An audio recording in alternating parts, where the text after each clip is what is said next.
Once you get that in your head, everyone, everything in this country makes sense. That there is a hatred among this bicoastal elite of deplorables, irredeemables, chumps, dregs, scum, all the words that Joe Biden, clingers, Obama, and Clinton invented for these people.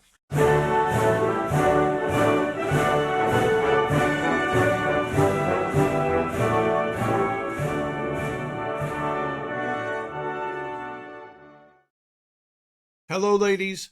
Hello, gentlemen.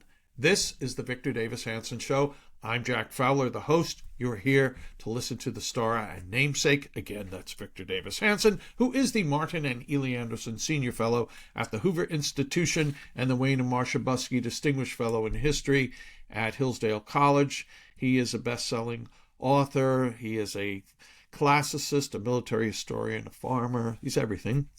Philologist. He's a man with a website, and that's called The Blade of Perseus. Its address is victorhanson.com. You can check that out. You should be, and I'll tell you why later in this episode, why you should be subscribing. We are recording on Saturday, the 25th of January, and this particular episode will be up on Thursday, the 30th. Plenty to talk about today. Victor, it's Donald Trump. Did you hear Donald Trump put out a lot of executive orders? We have a few to get your opinions on. We have oh my gosh, Greenland is, who'd have thunk that Greenland would be on the lips of many people in America. What else? That's a very touchy subject. Well, as T.S. Eliot said, between the dream and the waste, between the dream and the reality, or what lies the abyss. Yeah. There was a report, Jack, that the Danish Prime Minister and Trump had a vocal argument. Was it January 6th or 7th before the inauguration? It was a week before the inauguration. In which he was not president yet. Yeah. The Europeans, apparently, who were listening in or were later apprised of it, said they were shattered or they were shocked at the level of invective and animation on the part of Trump. Well, we need to we'll get to that. We're gonna start with Trump's executive order on America first, and then lay into the Greenland stuff, and we'll get to all this right after these important messages. We are back with the Victor Davis Hanson Show. I should also mention this show, of course, this is a podcast, and we've been podcasting now here for close to 5 years, and as of late, we're recording this video recording, and it's up on Rumble, so check out if you want to see it and hear it at the same time, go to Rumble. Victor's also doing, I don't know how you do everything you do, Victor, but he's also doing... I got a note, I told you last time, I got another one that said, Victor, you're doing 5 little ones for the Daily Signal. You do your 4 a week, and then you do one now for the paywall. You write 2 of the ultras plus 2 columns. You're overexposed. We keep telling you, we've seen you too much. Cool. I don't know, Victor. You're like a bag of M&Ms. You can. I was on Sean last night, and they wanted me to be in the chair at 10 to 6 for a hit. Yeah. At 5 to 7 my time, they said, sorry. I waited there an hour because of the LA press conference, then the confirmation. Then they had their regular Washington team. Right.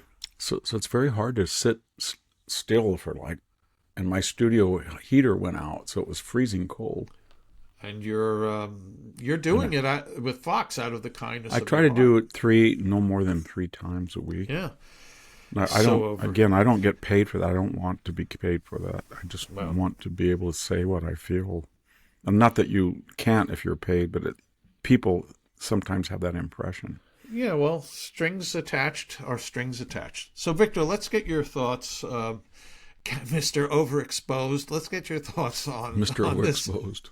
I'm going to read the first two sections, very brief, of Donald Trump's America First Policy Directive to the Secretary of State. Section 1, Purpose. From this day forward, the foreign policy of the United States shall champion core American interests and always put America and American citizens first. Section 2, Policy. As soon as practical, the Secretary of State shall issue guidance bringing the Department of State's policies, programs, personnel, and operations in line with an America First foreign policy, which puts America and its interests first.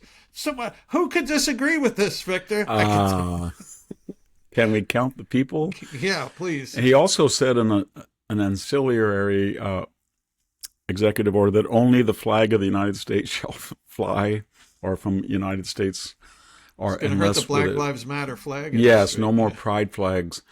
If you saw that website the day of the August 2021 evacuation from Kabul, there was a State Department that showed the pride flag.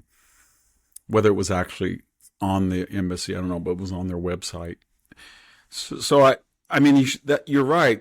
That truth should be self-evident that every country.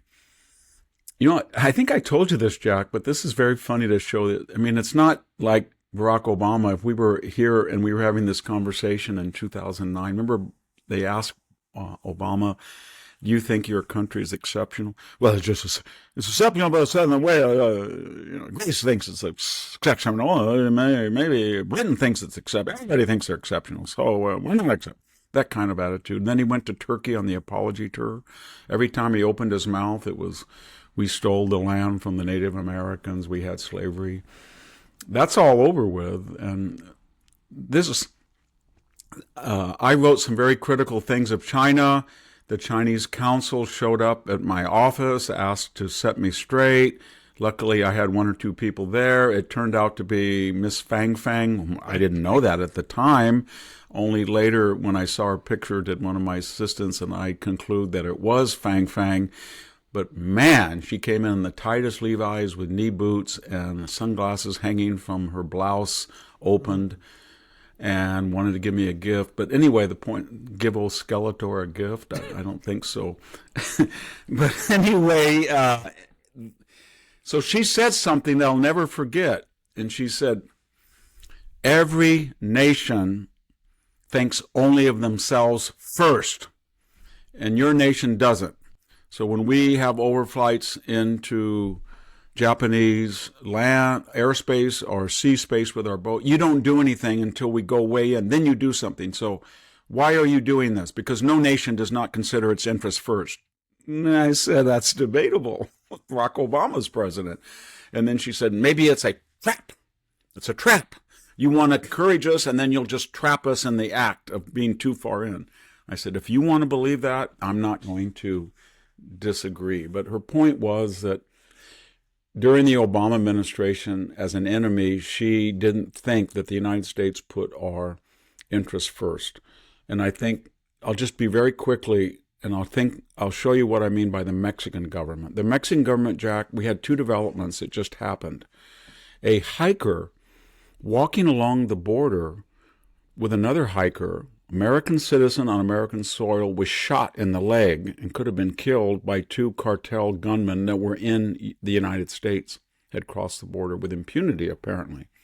Simultaneous to that, we had spent about $150,000 to fly 88 criminal deportees back to Mexico, and we were informed right before the plane took out that Mexico would not allow that plane to land.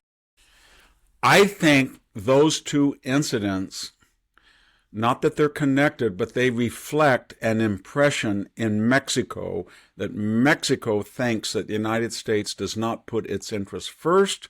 And if America doesn't put its interests first, then why should Mexico? And it's okay if cartel people go across the border and shoot people. It's okay to Mexico to show us, excuse me, the middle finger. You're not bringing these people back. Because they have had for 4 years caravans come from Central America, wave by. "Hi, you guys, just keep going. The United States doesn't care about its sovereignty. Get in there." And then they've said, we're going to get another million or two in on this, and they did put about 2 million of their own, maybe 3 or 4 million. Then they said, you know what, the United States is so stupid that our guys go over there in America, they get local, state, federal, housing, food, education, healthcare, supplements, even though they're there illegally, and they send, because they free up their money, they send $63 billion to us. That is our largest source of foreign exchange. It's a bigger revenue winner than tourism or oil. And in the last 20 years, we have been getting Chinese material and assembling it in China and Mexico, and we are running up fantastic trade deficits with the United States. And we started out with $50 billion, and now we're up to $150 billion in red ink for the U.S. We are America's biggest trading partner, bigger than China, and we run up $150 billion surplus, and they do nothing.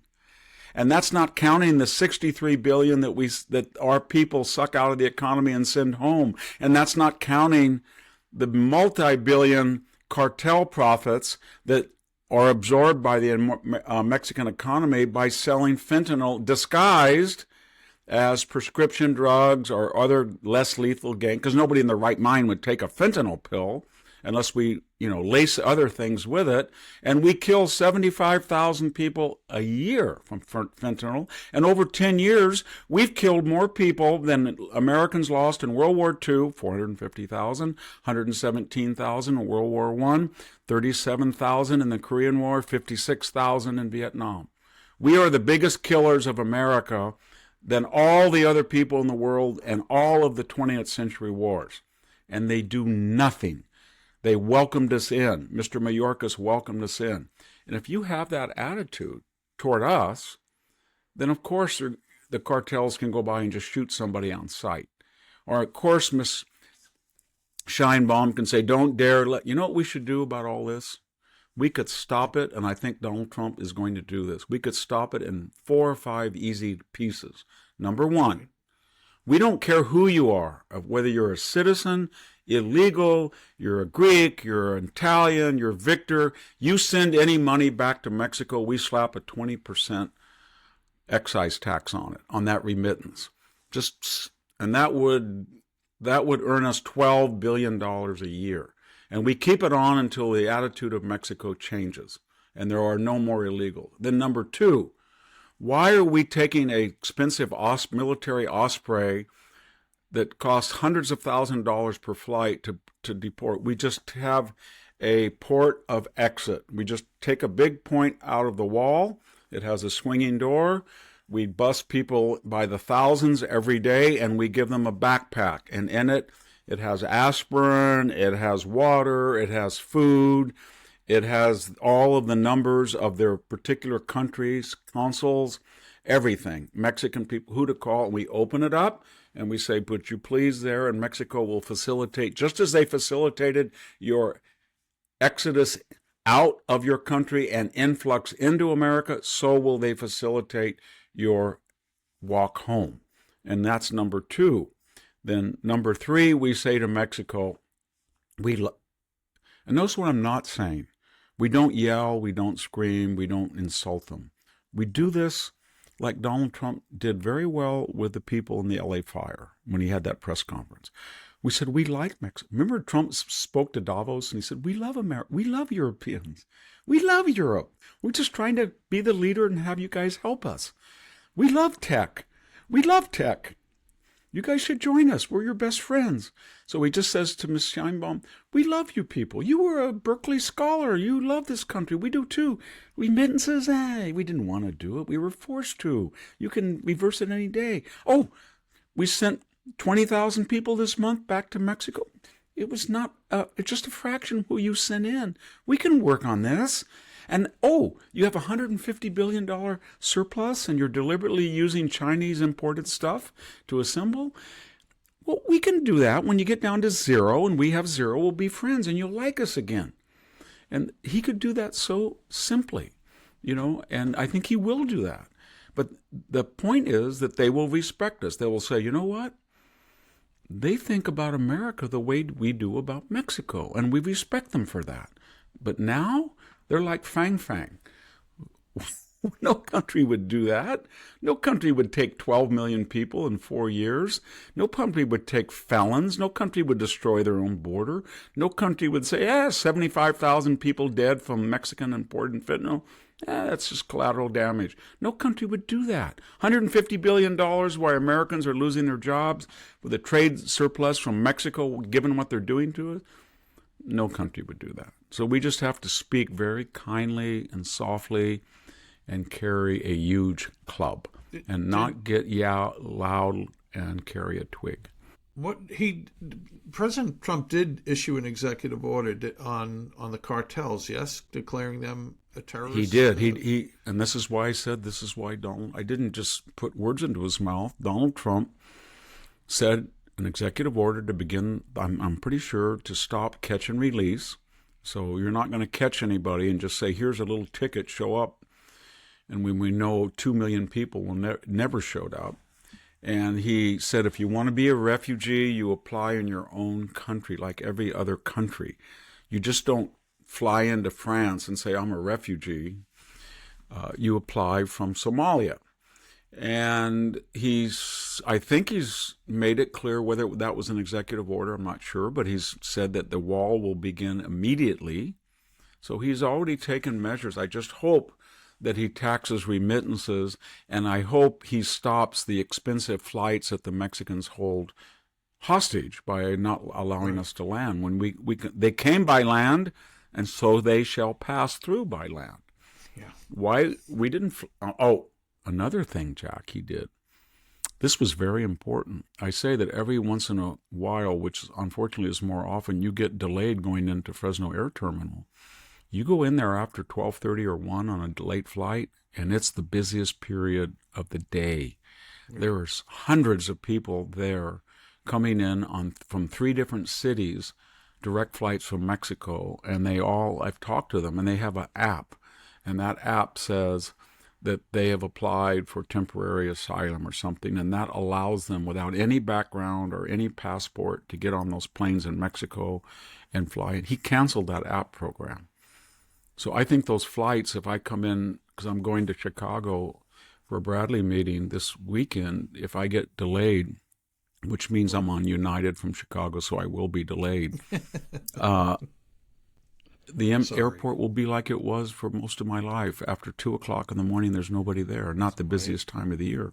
Yeah. Of the day, I should say. Yeah.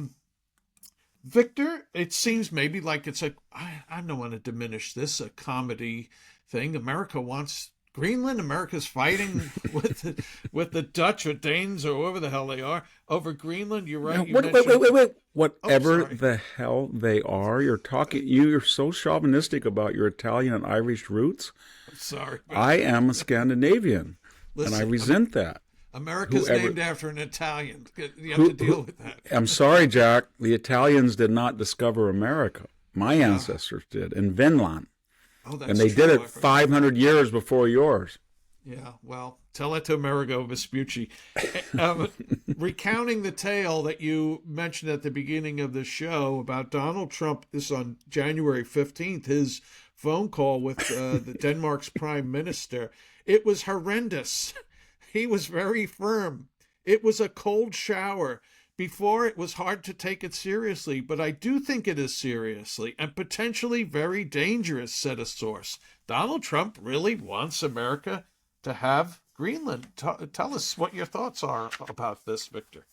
I don't know what he means by having Greenland. I think what Donald Trump is trying to emulate is something like the United States experienced with Greenland during World War II. Let's remember that the Wehrmacht overran Denmark in 4 days in World War II. And then Greenland was severed. And the Nazi government wanted to have bases in Greenland and therefore avoid this empty area, or expand this empty area in which Americans could not attack them by air. In other words, air patrols from Britain and air patrols from New England or bases in Canada could not cover the entire Atlantic corridor for American cargo ships to Britain during the early years of the war. So we'd said there is no more Denmark.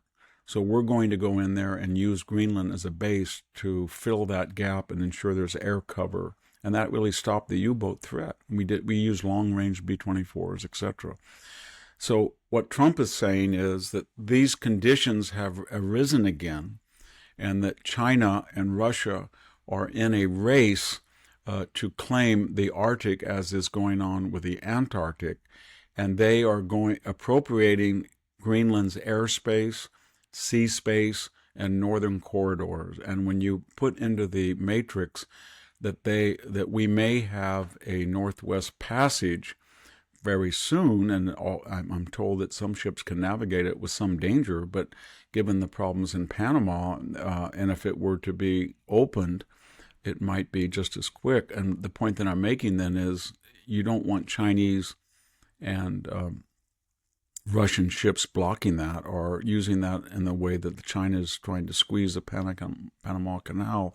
And then additionally, Denmark has if Denmark was a unapologetic champion of Western civilization and said, look, we have things in our past, but we're better than the alternative. No, they've been very EU-ish. And yet they are a imperial power. A little tiny country operates imperialist, colonialist power over this vast continent, which, as I've said before, is closer to New York City than it is to Copenhagen. And if you look at the map, it's not part of Europe where Denmark is. It's part of North America where America. Does that mean that Trump wants to invade it? No. Does that mean he wants to plant? What he's trying to do is allow them to have a open ballot on, just like we allowed Puerto Rico. Remember that? We said you can have Puerto Rico's had, I think, 1 or 2 plebiscites. They can either vote to be independent, they can continue to be a commonwealth, or they can vote that they want to be a state. And then we react to that in various fashions. So they're going to have a plebiscite, apparently, and Greenland can say, we like the status quo, and I think that'll be the end of it, or we want to be autonomous, and then we're free to choose who and how we conduct our foreign relations, or they want to be part of the United States, as Trump would. I imagine that if they had the choice, they would probably want to be autonomous, with one big exception. They, like Denmark, cannot defend themselves. And when a Chinese warship came into their harbor, there would be one person they'd call. And that's Trump's point, isn't it? He's saying to Denmark, yes, you have sovereignty, and yes, Greenland, but when things get rough, and they're going to get rough, believe me, given the nature of the governments in China and Russia, when you get squeezed, either by Russia in your area of the world or Greenland, the person you call is the United States.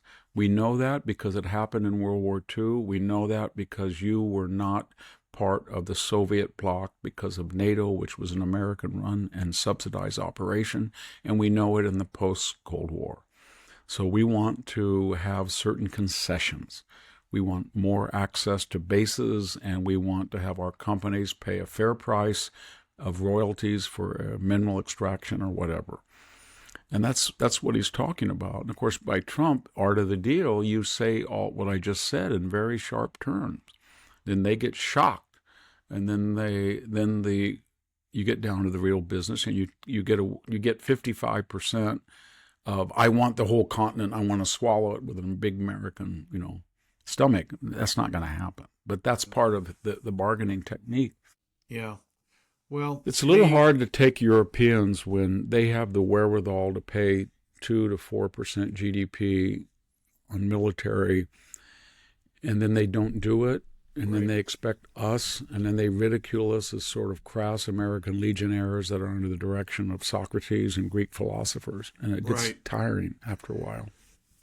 I thought I heard Trump say 5% the other day. Oh, he's upped it. No, he's upped it from 2. But the problem with 5, we're not paying 5.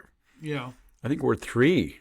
So we were doing 7 in the Reagan administration. We need to get up to 5, but I don't think he wants to get to 5 until Pete Hegseth ensures that it's not going to DEI and it's not going to these huge multi-billion-dollar platforms that would be very vulnerable, in a Right. period of crisis when you're trying to, as I said last time, I think there has been changes in the Pentagon. So if Taiwan were threatened and if we were to protect it, we wouldn't have to send an aircraft carrier and lose 5,000 sailors and $14 billion investment when we have airfields in the vicinity that have not been used but under American sovereignty, like the Mariana Islands that were so critical in World War II. So we're redoing those airfields. In fact, there's been a guy sent me, as I said with Sammy, he sent me a picture of, my father was based on Tinian, and they found those airfields. It's kind of like, one of those Raiders of the Lost Arks, it's all jungle and they're clearing it out and then they're finding these coral runways and they're paving them. And the idea is you're going to spread all of American air power in small 30, 40 planes here, there, so that you couldn't possibly lose them in a Pearl Harbor surprise attack. Victor, before Trump mentioned concerns about the Panama Canal, I have to say I just didn't care. It wasn't on any radar screen I had. But when you think about China's control of it and China's Belt and Road, I should say, which probably has some ports along the coasts of South America on either side, that's really a problem. That really isn't. It's funny you said that. I was curious about this, so last week I spent about 3 hours and just searched stories and essays about this problem prior to Donald Trump bringing it up. In other words, I deliberately did not look at anything in 2023 or 24. I'm talking about 16, 17, 18, 2017, 18. And it was remarkable that there were 2 spheres of thought. If a person, a writer, an essayist, was on any international board that had like a Panama Canal advisory committee or a corporation that we have, I think there's 5 concessions, international concessions, and the entrance and the exit are run by China. In other words, that's where their ports are, and we have one near the entrance, maybe 1 or 2, but there's a third part. I forget which one. But anyway, there's 3 different countries have concessions, and that means they have repair facilities. And they escort their ships. But the people involved with that process, and Americans, are writing that it's perfectly okay.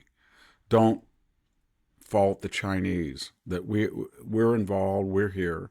And then some retired military I would say on the left side of the spectrum are saying, and I would call them the people from Brookings, or some of the left-wing think tanks are saying this is not a problem. This is militaristic Yankee imperialism. We don't want to go back to stealing the canal and Reaganism. But if they're just people who are looking at the situation, they're very worried. And they were saying this for 5 or 6 years, that you cannot, it would be as if the Americans had in China, at one of their most strategic corridors, maybe the Spratly Islands that they have now, refurbished and created and put Chinese bases. If the Spratly Islands were controlled by American military or American companies, all right as they would not allow that. And the thing about China is, it's kind of like Mexico. We have got into such an asymmetrical relationship with them insidiously, based on the idea that we were so happy after the fall of the Berlin Wall that if we just normalized relationships with capitalist China, it would. Remember that it was the George H.W. Bush, Bill Clinton idea that the more they get involved in the world, the more they liberalize, the more their kids come over here and they see Harvard, Stanford. I love the United States. I'm going to go back and tell everybody in China we got to be like Yale. Didn't work that way. It was more like Yamamoto's 2 years before World War II when he went to Harvard, Yeah. or Tojo's train trip across the United States like in 1939, or Mitsoka's, the foreign minister's growing up in Portland, Oregon. The more that the Japanese militarists, who would become militarists, saw the United States, the more they wrongly concluded that it was decadent, roaring 20s, creepy place, sort of like the Muslim Brotherhood people who came over here. Yeah. And that is the same thing with China, that they go back and say, these people are flabby, they're just chaotic, rappers, gangsters, etc. So the solution is we should just tell China, and I think that's what Trump is going to do. Whatever you do to us, we're going to do to you. Oh, we have a spy balloon. We didn't understand. It got off course. It's a weather balloon. Oh, it went right over 5 military bases. Oh, we're so sorry. Oh, we have a trade surplus with you. Oh, we're sorry. We didn't mean that. Oh, one of our missiles looks just like one of your missiles. It's just a coincidence. So, one of your payroll departments at a major corporation had a cyber. Whoa, we're sorry. We had nothing to do with it. If you just treated them the way they treat us, and I think we'd get along fine. But when you get in these asymmetrical relationships where, for whatever reason, and they're mostly caused by the left-wing globalists and utopians, and you allow these countries to take advantage. Another one is Turkey. You let them take advantage. That's a NATO country. And just because it has the largest army other than ours, and just because we have a base at Insular that has nuclear weapon, they think they own us. And they do things that no other NATO ally would be allowed to do. But when you don't stick up for yourself, as Trump is trying to do, then you get this. And remember what Trump is doing. He's not doing this out of the head of Zeus. He's reacting to a prior Biden administration and an Obama pattern. So he is going back to the middle, not the extreme. The extreme is 12 million people walking into the United States. The extreme is having 330,000 Chinese students in the United States. The extreme is sending a balloon over here. The extreme is Vladimir Putin having cyber attacks and your president saying, please knock off the hospital ones. That it's a return to normalcy, to quote famous, was that Harding or Coolidge, return of normalcy? I think it was I think it's Harding. Yeah. Harding, yeah. Coolidge didn't say anything. Silent cow. Yeah. Victor, we're going to next take up that meritocracy is back, baby. And then also one last look at Biden's senility. Maybe it won't be a last look, but we may have other reasons to, on future podcasts, to get into that. But we're going to get to those and when we come back from these important messages.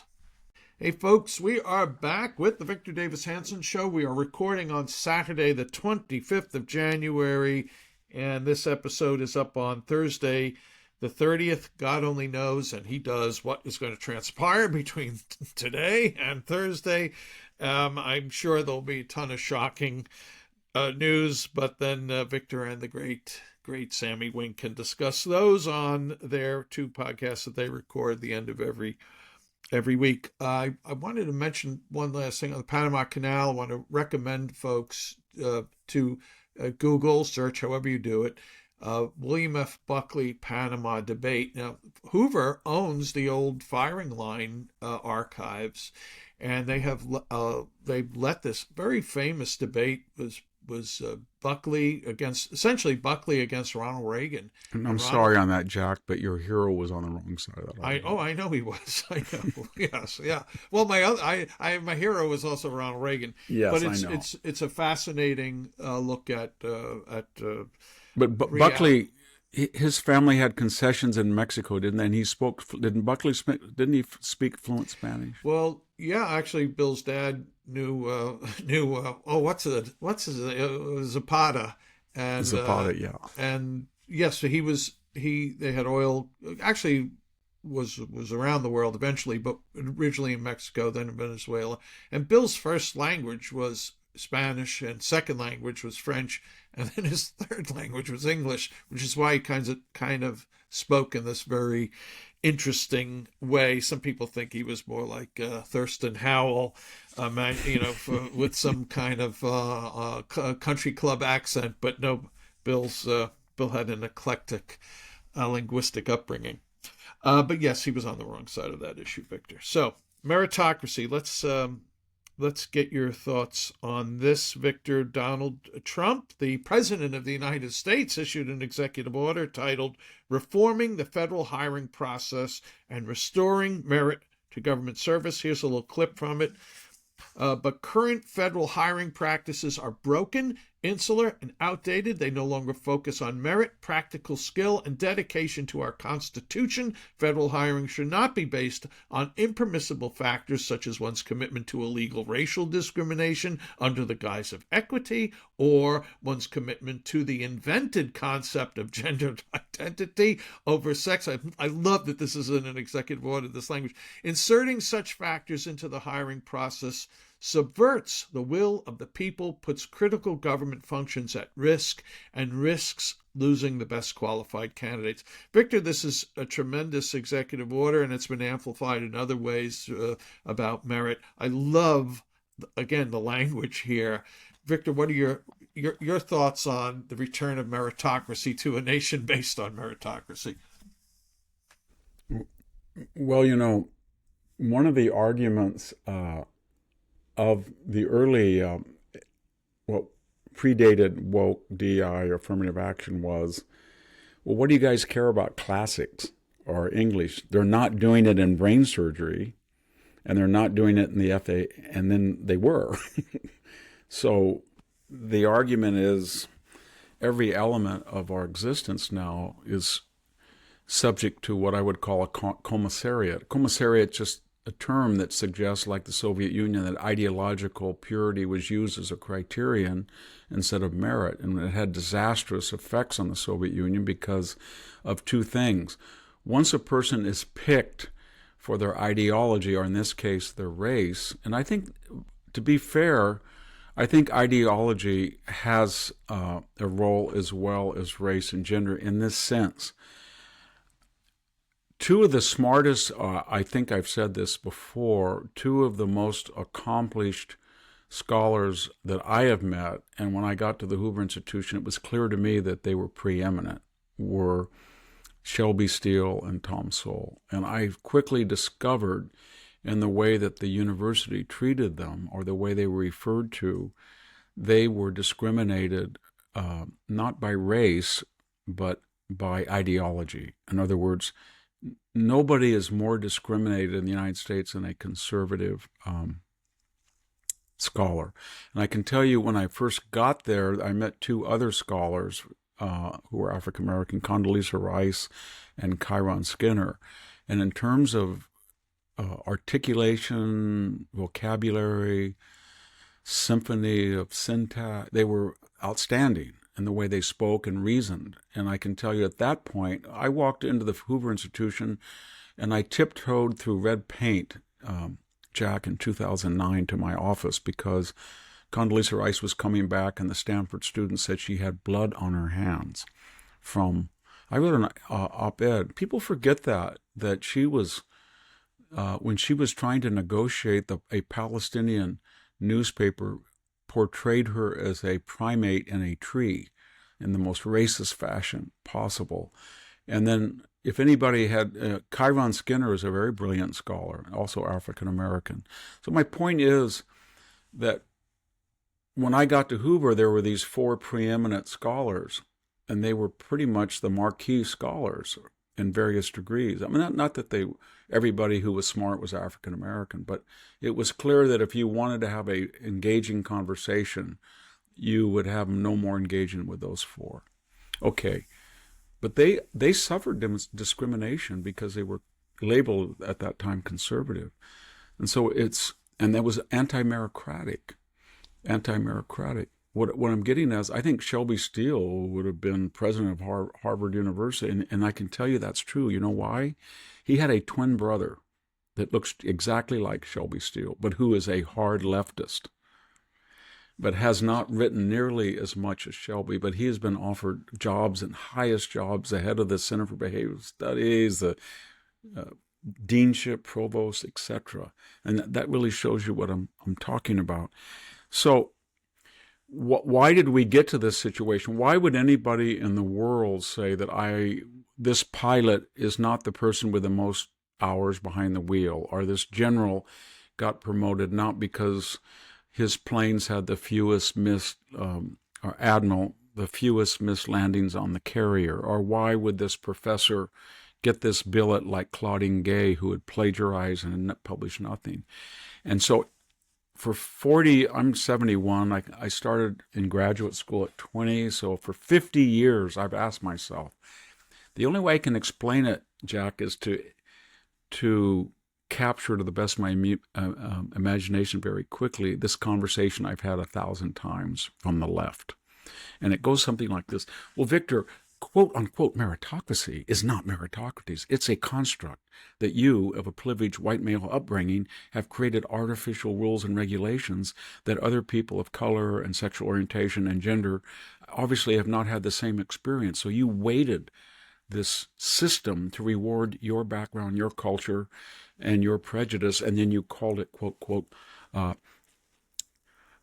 meritocracy. And then you say to them, well, how about Indian immigrants or Asians that, according to meritocracy, beat so-called white people in things like SAT verbal scores or per capita income? Oh, yes, that's what you do. You force other people of color to mimic as trained seals. I'm quoting somebody in The View that talked recently about Snoop Dogg. And they have to emulate, and then they master, and then they have to warp their lives. They have to get their kids like Professor Chu, they make them into to little automatons, and they have to just study all day to beat your system, where white kids don't have to do that. Asians can, yes, they can perform, but they're put under enormous pressure. And I've heard that my entire life. So that's what the left says. And then the final kicker is you can get 50 of the most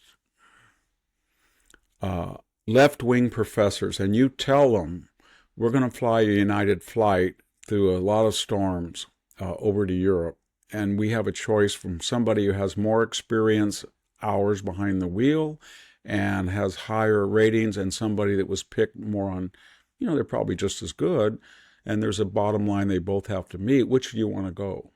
Or you're going to have your meningioma taken out, your glioblastoma taken out in an hour. Do you want somebody who was, in other words, you want somebody from India taking your glioblastoma who has 100 more hours of brain surgery experience than a white one? I would, but that they don't admit to that. But when you look how they operate, I can tell you from academia in their lives, they don't look at race when it affects them. It's only when they apply those rules to other people. So they think. And in the case of Los Angeles, you can make the argument that the reason that Karen Bass won that election was because a lot of white liberals voted for her because they felt that, A, she was ideologically correct, as you said, a neo-communist, and B, she was a person of color, and they wanted to say, I voted for the first black woman mayor. And you can say that she appointed, I guess his name was Brian Williams, the guy who called in the bomb threat, the deputy, because he was black. And you can say, and I'm not saying anything, they didn't. And Miss Quinones was hired as power and water at double her pay because they said she was the first Latina. And she said that. And then I think the fire chief said that she was the first gay woman. And then I think the second person in command said she was the first gay woman. And on and on. So if they're using that, and so the water lady was attracted to the job because of DEI and not because I don't think you water. can make the argument she left PG&E, the largest power company in California, with a sterling record that reflected that PG&E was one of the best well-run companies, which it was 30 years ago. The thing is about all of this DEI stuff is that the people that are criticizing Karen Bass now and Miss Quinones and the rest of them are all wealthy white. A lot of them are. Most of them are. I mean, there's people in the inner city. They're wealthy white people. In other words, they're saying, we believe in DEI and stuff for you people, but not for us when it comes back and boomerangs us. And two of the greatest examples of that, Ketanji Brown, the Supreme Court Justice, and Kamala Harris, the Vice President, both of whom were appointed were nominated or selected by Joe Biden. If somebody, please correct me, but I was watching Justice Brown with her, she was in a Broadway play recently, and then she was the one about the gender question. I've read some of her opinions, and I've no need to talk about Kamala Harris. But whether you believe or not that they, on a meritocratic basis, would not qualify, they themselves would admit that they were selected on non-meritocratic grounds. And that was because Joe Biden announced in advance that he was narrowing his search only to people who were black and female for the next Supreme Court position and his vice presidency. Once he said that, and you brought up Karen Bass, she was one of the finalists for vice president, she along with Stacey Abrams. So he looked at Stacey Abrams, he said, this person is insane. She's still an election denialist. I can't do that. I can't. And then they looked at Karen Bass and said, they'll tear me apart given her Castroite background. And then Kamala Harris. And they said, don't do it, Kamala Harris. You'll get word salad ad nauseum. Go back, Joe, and look at her 2020 primary. She called you a racist. I mean, 2020, and yet he did that, and so it confirmed the stereotype that you don't, and it was their stereotype that they created. And the reason I'm happy about this is that a lot of African American people who obviously have outshone by their innate ability all of the competition. For years, people would say, well, they're there because they're DI or there's, and now they don't have to worry about that. They really don't. They just say, you know what, I didn't get any particular advantage from the government.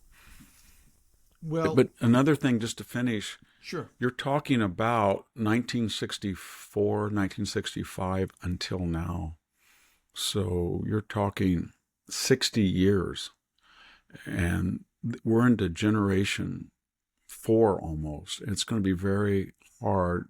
You just don't executive order that away. These people are already, when they're eliminating DEI and this anti-meritocratic industry, they're already saying, well, Monday I was the Dean of Diversity, Equity, Inclusion, and now I'm the Dean of Uniformity and meritocracy.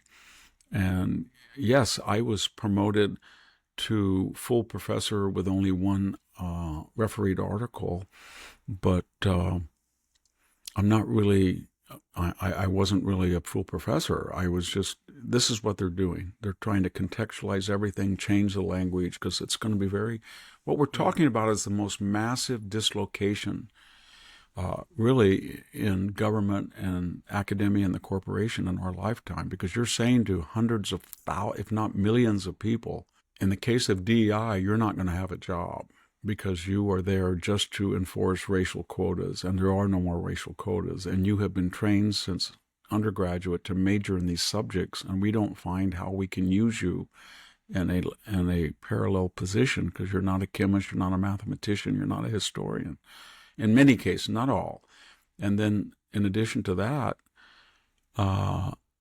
you're going to have a lot of people who went into the field hoping that DEI would use it. And I can see in my own life as I look back, and had there not been DEI and stuff, it would have been very different, very different. I have run, I think, 11 searches. And when I was at Cal State University, almost one every year, I was involved in humanities or classics. And I was told point blank by a dean who's now dead, and you will go in, you will interview all 200 candidates, You can have one white male in the finalists, but they will not be hired. I don't care if they are Jesus Christ. They will not be hired. You understand that? And I said, yeah, I can't do that. Well, you're going to do it. And I've had that directly said to me. And then when I graduated with a PhD, Jack, in 1980, I went on the job market for the whole year. I applied to about 70 jobs. I was told by two major universities, they said, you had a very good interview. We're not supposed to say this, but we're not hiring a male. We have to hire a woman. We're not going to hire you no matter what.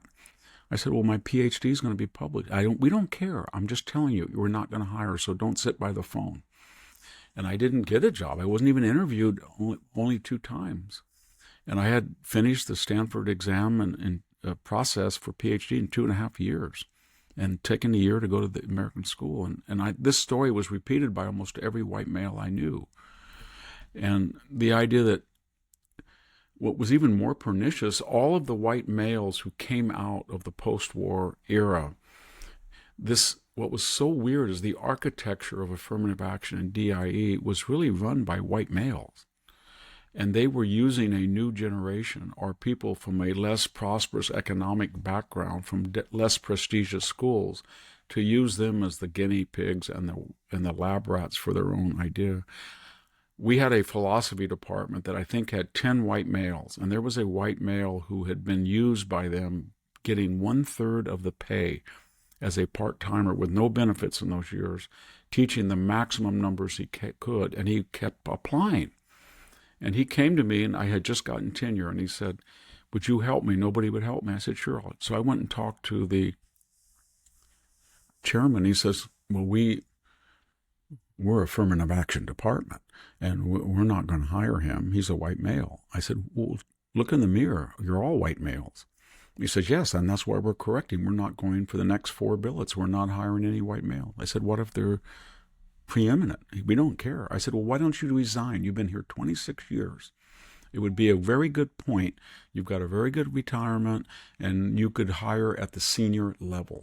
You could hire a female or a person of color in philosophy, but just do that. And that's why people hated it so much.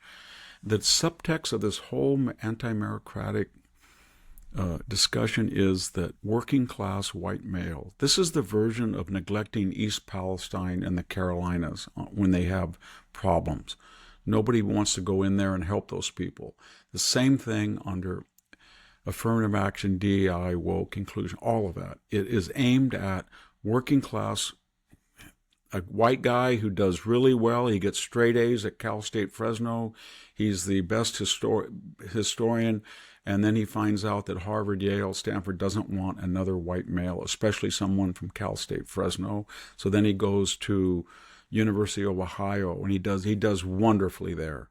And then they say, well, you have a university, we're not going to hire you. But they take care of their own, the wealthy, the promoters of DEI. It's all predicated on the Pacific Palisades idea that you can vote for these confederacy of dunces, but you are protected because you live in Pacific Palisades, and they would not dare allow their incompetency to hurt you. And that was what these people who pushed this thing for 60 years. I am a very prestigious white male, and I feel so bad that there's not enough people unlike me, but I don't feel bad enough that I will step down and give my billet to somebody that I want to help. In other words, I'm going to call the white working class. Once you get that in head, get that in your head, everyone, everything in this country makes sense. That there is a hatred among this bicoastal elite of deplorables, irredeemables, chumps, dregs, scum, all the words that Joe Biden, clingers, Obama, and Clinton invented for these people.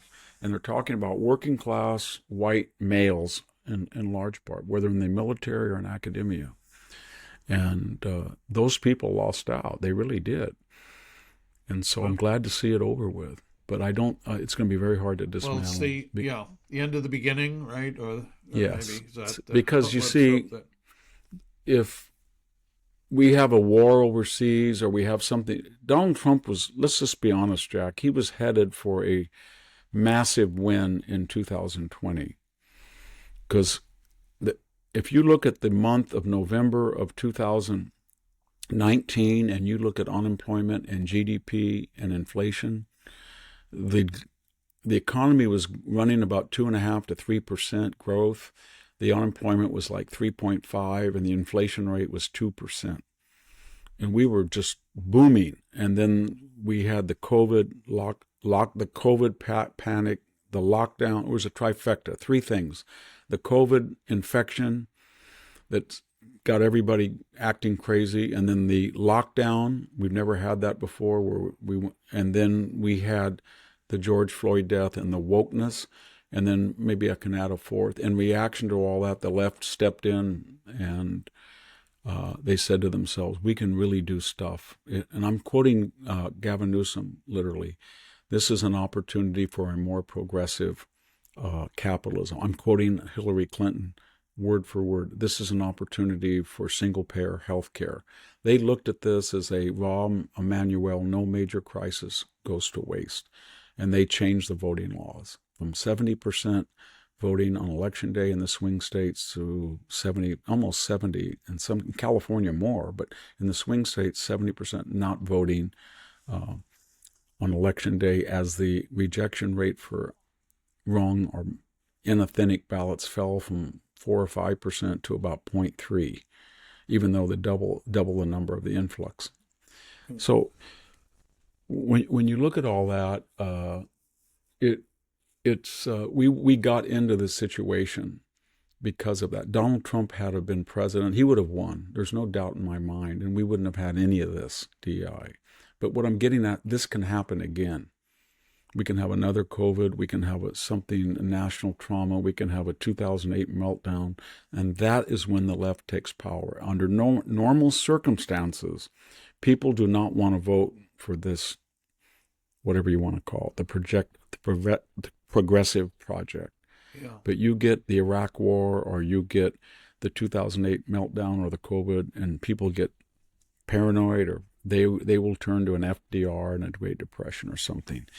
And that's what happened. And so my point is, I don't know what you would say. If they're very successful, it'll be in remission, but the tumor will reappear at some point, unless it's excised, and it hasn't been excised. Well, wow, that was pretty profound, Victor. Victor, a few minutes on this, and then we're going to take up one more subject after another break. But I was sent this from a listener, Howard S., I'll call him, and he sent me an article from a guy, Daniel Greenfield. What do you think about the idea that Congress should consider some Biden actions given evidence of senility? And you know, who's signing these executive orders that Biden introduced? Who's signing these pardons and etc.? I mean, there is something almost criminal here. So I guess the argument is Congress, this new Congress, should investigate this. And is there any way to invalidate some of the orders that Biden executed in his final, who knows, maybe even the full 4 years of senility? He was the Mad King in the Game of Thrones, or King George, on the Madness of King George. Yeah. It's very funny you said that, because the effort to disguise Joe Biden's non-compos mentis, not control of his faculties, that coincided with a hypersensitivity toward the mental state of the commander-in-chief, because it followed Donald Trump. So we've got to remember to put this in the right context. The left, when Donald Trump entered office, immediately one of their accusations was he's not mentally fit. Therefore, we're going to 25th Amendment. Rosa Brooks, a former Obama Pentagon lawyer, in Foreign Policy magazine, 11 days after Donald Trump took office, said this man must be removed. He's unstable. He's not sane. He's dangerous. We have three alternatives. We can use impeachment, takes too long. We can poll the cabinet, 25th Amendment, and remove him for medical reasons. Takes too long. Military coup, yes. Maybe an officers will just have to intervene. She did that. She said that. Then we had, as I said on an earlier broadcast, we had this part-time psychiatrist, psychologist, Bandy Lee, who started mouthing off from her Yale perch and convinced the left to hold hearings on Donald Trump's sanity. And they said that people should, as you're arguing, Jack, should ignore, or they would find legal redress that the executive orders that Donald Trump had issued came from a crazy person. And she diagnosed him, and the American Psychiatric Association said, you know what? We're going to censor her because she did something you can't do. She telediagnosed a patient that she's never met. And then we had a third occurrence where Rod Rosenstein, the Deputy Attorney General, and as I said, Andrew McCabe, the acting interim FBI agent, got together and discussed, according to both of them, I know it was he said, but if you took their testimony, somebody said that Donald Trump could be caught in a moment of derangement if we wired Rod Rosenstein. Then he would go in there and apparently get into a conversation which he could prompt Donald Trump to reveal his mental incapacity, and then we would use that for impeachment. That's what the whole situation was, and that was what caused Donald Trump to volunteer to take the Montreal Cognitive Assessment, in which he aced, and his Dr. Jackson, the White House doctor at the time, now a House member, confirmed. So it's very ironic for people on the left when we really did have someone who was mentally incompetent. And if you think that is a partisan charge, I suggest you guys go back and look at tapes of the 2020 primary debates when Joe Biden was, for a reason, did not win the Iowa caucuses. He did not win the New Hampshire primary. He did not win the Nevada caucuses because people like Cory Booker on stage said, I don't know what he said.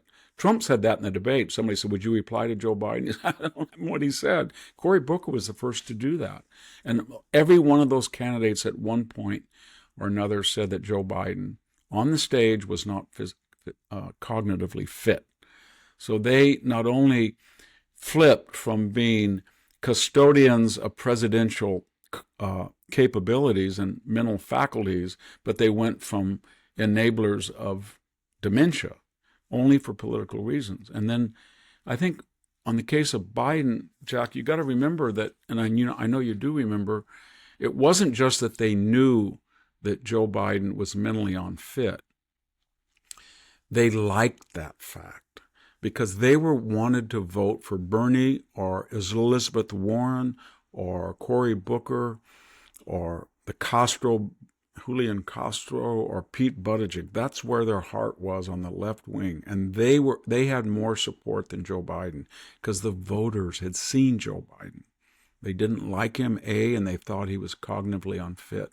And then the donor class, the same donor class that met with George Clooney and the Obamas to get rid of him, they said, wait a minute, this is in our interest. Joe Biden, for bad or worse, remember this is Bob Gates has said, no, Joe Biden has never made he's been on the wrong side of every foreign policy decision in the last 20 years. And Barack Obama said, never underestimate the ability of Joe to F it up. And so they went to the other candidates and they said, look, you're going to drop out within a month. Bernie, Elizabeth, Pete, all of you are going to drop out. Amy Klobuchar, all of you. And he's going to be the nominee, and we're going to get him elected with the black vote in South Carolina primary. And once that happens, it's actually not a problem because although we can trust him, we know that he's senile. He's not senile enough that he can't oppose and just go give a lecture once in a while. And we will implant in what's left of his brain an Obama, Bernie Sanders, Elizabeth Warren agenda. And it's better for us because our fingerprints are not on it. And we have old Joe Biden, and no one will get mad when he destroys the border. No one will get mad when we have Soros prosecutors let criminals out. No one will get mad when we weaken the United States abroad. No one will get mad when we push down the new Green Deal. It's Joe Biden from Scranton, so they trust him. because he used to say racial jungle, and he used to say we need to pump more. He played along with that, and that's what they did. They liked the idea that he was mentally incompetent because they could use him as a waxen effigy. And then that role continued till they made one mistake too many. They said to themselves, I don't think we can pull it off the last 3 or 4 months. We've got to have a stress test. I know what we'll do. We'll go to Joe and we'll say to Joe, look, you've got one chance. We've got to do it before the convention. You've got to trap Donald Trump into accepting the bait. You bait him, and say he's a coward. That's what he's afraid of. He doesn't want us to be a coward. You tell him, I want to debate you right now on the CNN debate right before. And Trump took it. And then they thought, he'll just do what he did last time. Trump will yell and scream, and Joe will just get all, the moderators will be on his side. But he blew up. They didn't expect that. And then they said, you know what? This con cannot continue. He can't even fill the role of an empty puppet. So we've got the puppeteers have to open it up and get Kamala. Oh, no, that was the insurance policy, remember? Joe got back at us because when he thought, well, I'm the waxen effigy and they're going to use me, but they might turn on me, so I'm going to pick Kamala. And she is my Spiro Agnew. They will never get rid of me because that means her. And that gave him another month of life. And then finally they said, he is so bad, we'll take a choice on. We'll reinvent Kamala into a black female Cicero or Socrates. And that's what they did. There we are. I met Spiro Agnew once, National Review. It's funny. The nattering nabobs of negativism. Negativism. Pat Buchanan wrote that line. But that guy who was the New York Times columnist too that wrote. He's very famous. God, he was good. He was a speechwriter for Nixon. Yeah, Jewish American guy. I'll figure it out during the break maybe. Yeah, we Agnew. Every vice president has a sculpture. A bust in the rotunda, but Agnew didn't, and we argued for it. Actually, that was very similar to Biden because they had rumors that Agnew had done quid pro quos, but in the great scale of things, what Agnew had done as mayor of Maryland was known before they nominated him, and known during the fantastic Nixon landslide. And known all of 72 campaign cycle and the first part of 73. And it paled in comparison what the Bidens have done. It really was. It was minor stuff, giving contracts to people who gave him, campaign down. And then they just used it and said, we're going to get rid of him because if we get rid of him, then we can get rid of Nixon. Yeah. So then the Washington Post started printing along with the New York Times these sensational stories that Agnew was this big crook. And then they got rid of him, and then they said, now we can get Nixon. We can get rid of Nixon, and he'll get good old Jerry Ford, and Jerry's okay. Well, and they got rid of Nelson Rockefeller. Bill Sapphire, that was the... Bill Sapphire. Yeah. Well, we're going to have, speaking of old things, and you mentioned psychiatrists, and boy, there was a psychiatrist at a famous trial 75 years ago, who tried to portray Whittaker Chambers as a mental case, and it didn't work. And what happened was the conviction of Algier Hiss for perjury in one of the more important events in modern American history. And that anniversary just happened last week. And we're going to get Victor's thoughts about that and why there's still a love for Algier Hiss when we come back from these final important messages. We are back with the Victor Davis Hanson Show, recording on the 25th of January, and this episode's up on the 30th. I want to let our listeners know that Victor's website, The Blade of Perseus, victorhanson.com is the address, is a place they should be going to daily. Find all the links to the archives of these podcasts, Victor's various appearances, his syndicated columns, his weekly essays for American greatness. And Victor writes 2 pieces and does a video every week exclusive for The Blade of Perseus. To read them, to watch it, you have to subscribe. $6.50 a month, discounted from whatever it is a year. What's $650 a month? I forget. It's $650 a month, $65 a year. You 60 get 2 free months. Thank you, Victor. Not only a philologist and a historian, but also a great mathematician. That's Victor Hanson.com. As for me, Jack Fowler, I write Civil Thoughts. Go to civilthoughts.com. Sign up for a free weekly email newsletter of recommended readings. I know you're going to love it. I do that for the Center for Civil Society. So, Victor, last week, how could anyone note anything of historic importance given what was happening of historic importance? Donald Trump became president, and then this avalanche of activity that he has unleashed. But it was on the 21st of January was the 75th anniversary of the perjury conviction of Algier Hiss, who went to his grave, the commie SOB that he was denying that he was a commie SOB, a pivotal event in our history. You were talking about Nixon. Nixon became president. Why? Because he was the freshman congressman from California who took up the cause of Chambers. Now, Whittaker Chambers had been a former communist, and he had informed the government there was a big cabal, including Algier Hiss, involved in the Roosevelt administration. I think it's one of the best books ever written. Witness is Chambers' memoir. They should. How old was he? He was not in when you started working for National Review. He had long since gone. Hadn't he? He died in 1960. Of a heart attack. He was a relatively young man. If somebody Googles Bill Buckley in Esquire, he wrote one of the best pieces Buckley ever wrote. Is a fascinating look at Chambers, but a brilliant writer. Victor, I think what's important about this is we don't have to go on a history lesson, but do you know there are still there's incontrovertible evidence that Chambers was that Hiss was a spy. But Dan Mahoney, our good friend, told me that the University of Kansas this year is publishing 2 books on trying to make the case of Hiss's innocence. And this is if you're a leftist and you that's tenure automatic. Yeah, right. But part of the thing was, and correct me if I'm wrong, when I read about it and looked at some of the evidence there. Remember the guy was he from Wesleyan that wrote that book Guilty? That was perjury. Yes, perjury. Alan Weinstein. That was kind of. Did he come back and kind of backtrack from that later or not? No. He set out to write a book. But he revised it and made it stronger, maybe, I'm thinking, in the second edition.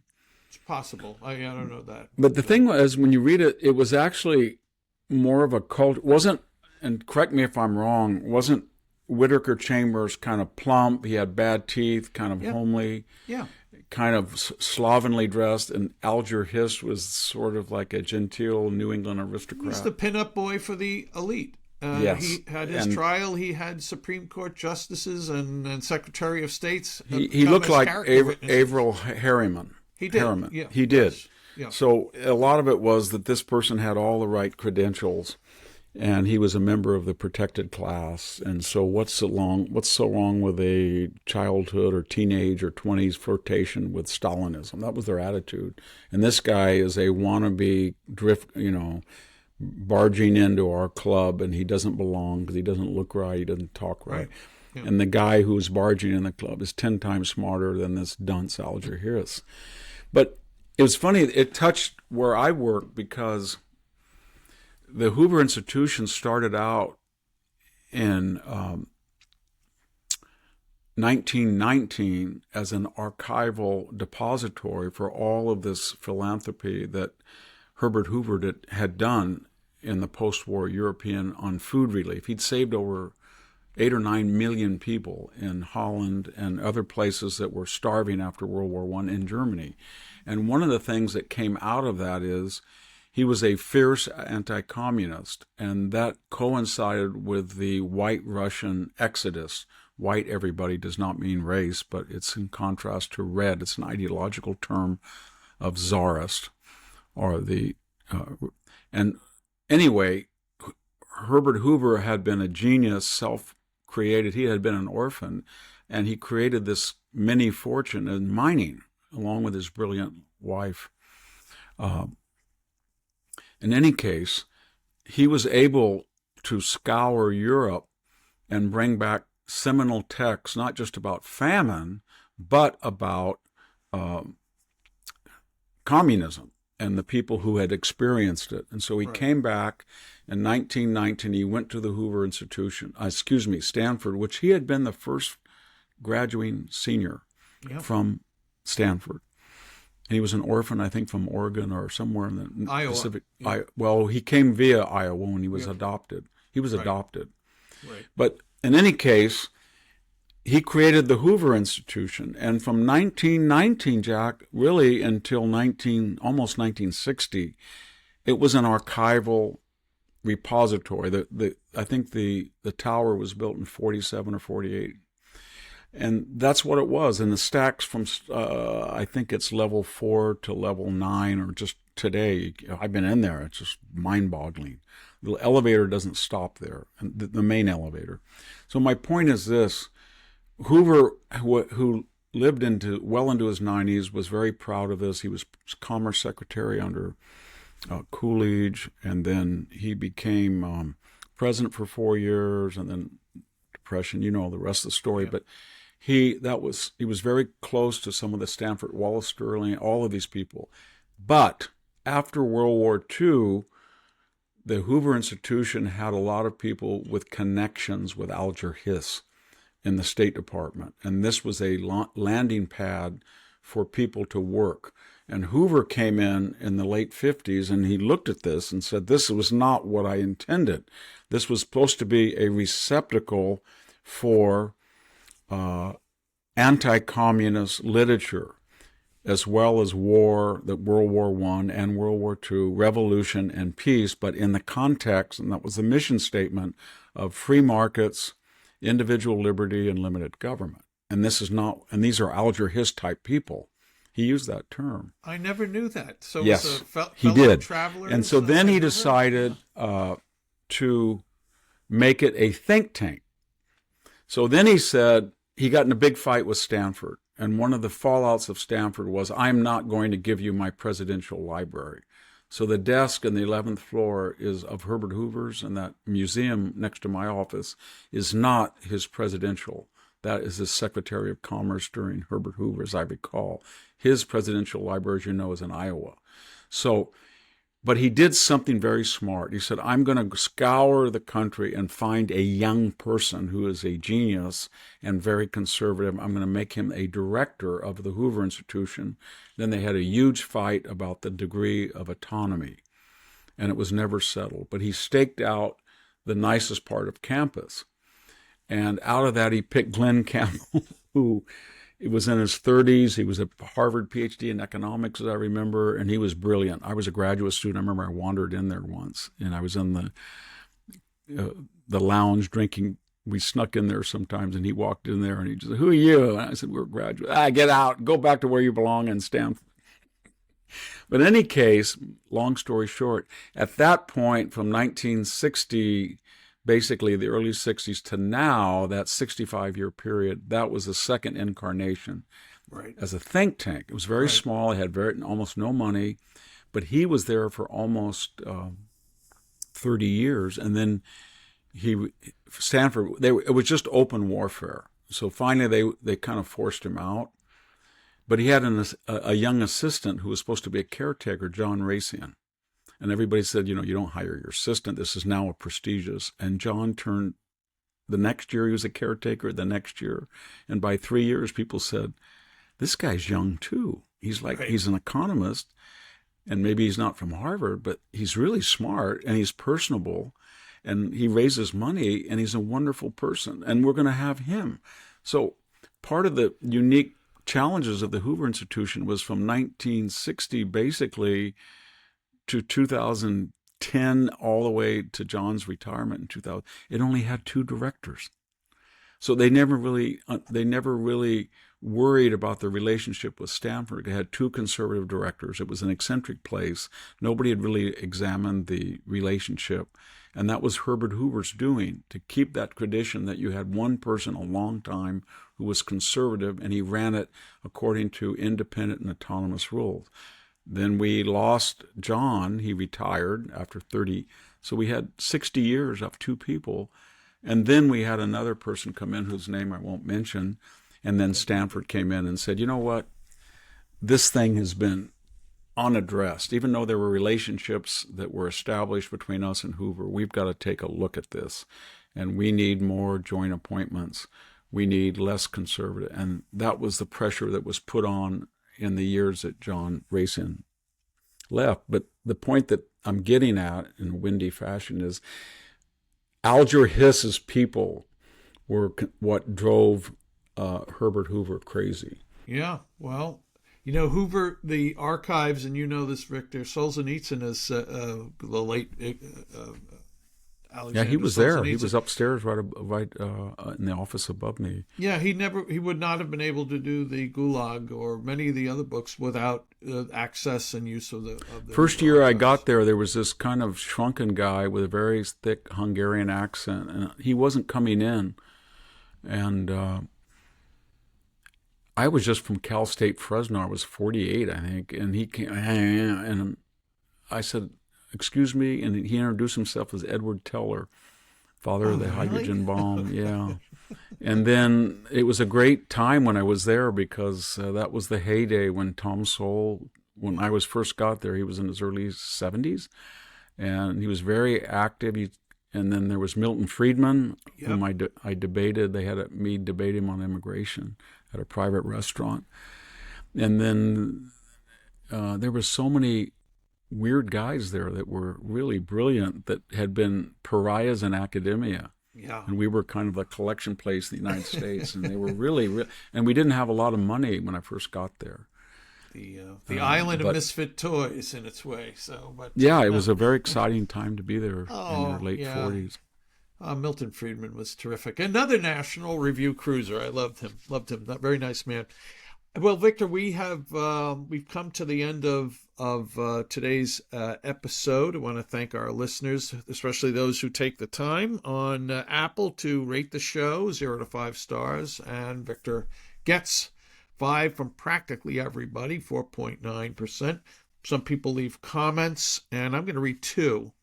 One is titled, "Thank you for enlightening us. It's an absolute delight listening to BDH. His analytical capability is fascinating. I love his humor, his way to narrate personal anecdotes, history facts, and geopolitics, connecting them with current events. A great scholar to listen to and not be afraid of indoctrination into communism or other isms.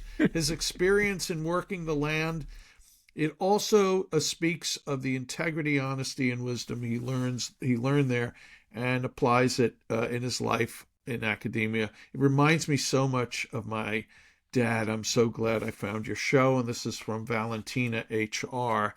And then there's another one, Epaminondas.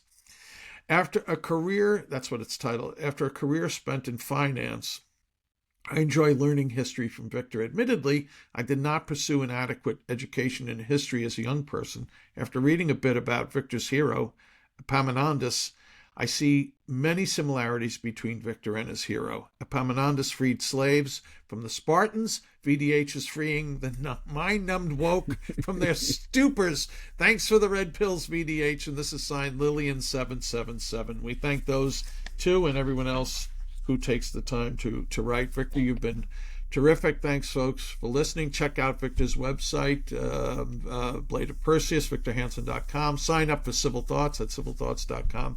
God bless all, and we will be back soon with another episode of the Victor Davis Hanson Show. Bye-bye. Thank you, everybody, for listening. Much appreciated.